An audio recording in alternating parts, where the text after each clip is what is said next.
Just infuriates you, this person who last time came and he was singing and dancing and making a joke of himself, dressed in all sorts of costumes. Justin Trudeau's second trip to India just about as disastrous as the first one. Hi, I'm Brian Lilley, political columnist for the Toronto Sun. No, Justin Trudeau didn't take his tickle trunk this time on his trip to India, but the results were just about as bad as his 2018 trip.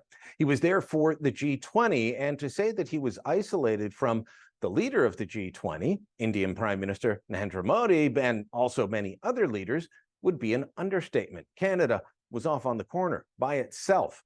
It wasn't bad enough that Joe Biden, the American president, was waving a finger in Trudeau's face. Check out the expression that Trudeau has. He's not enjoying this exchange whatsoever, and Biden looks far less than friendly.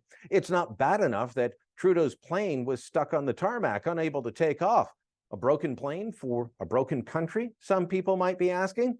But beyond that, there was the isolation. Trudeau and Modi have long had a testy relationship, and that has to do with a lot of domestic politics in each of their countries.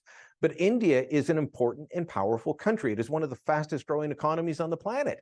It's a country that we need to be doing business with, and instead we're being frozen out because of Trudeau's actions at home and how they impact Modi at home.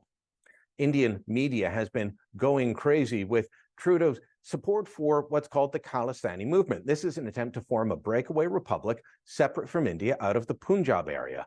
This is an attempt to form a Sikh homeland. Canada is home to one of the largest Sikh communities on the planet outside of India, and a lot of the support and money for this comes from Canada. Support within the Canadian community varies from people saying they support human rights to others saying they support the creation of a separate homeland.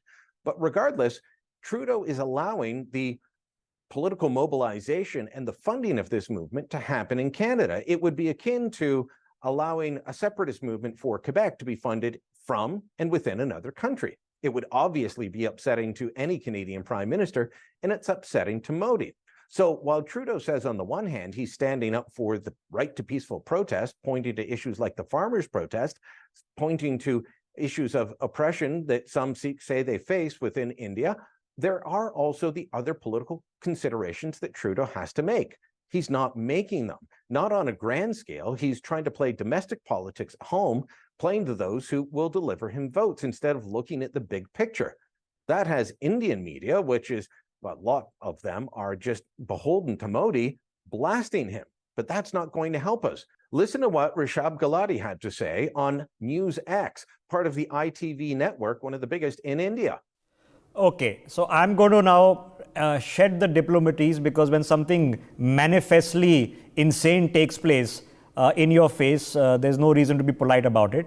Justin Trudeau has just shown you the finger when it comes to Khalistan.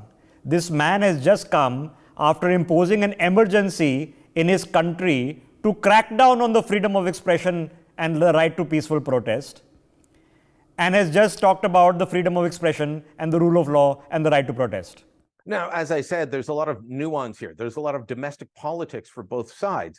But Trudeau is saying he supports the right to peaceful protest. Well, Indian media is rightly pointing out his use of the Emergencies Act on the truckers' protest, which is not dissimilar to what Modi did with the farmers' protest. He said he is there to support freedom of speech. They say, no, you're not. They point out the support for Quebec. And Mr. Gulati says he will become a big supporter of Quebec separatism. There are similarities here, and Trudeau should be wise enough to know that he shouldn't go around interfering in domestic politics if he doesn't want to raise the wrath of an important trading partner. But that's what he's done. And so while we've launched our Indo-Pacific strategy as a government, as a country, we're now isolated from the two biggest players, India and China, neither of which want anything to do with Canada. This is not a good situation for our country to be in, regardless of the domestic politics at play at home for Mr. Trudeau.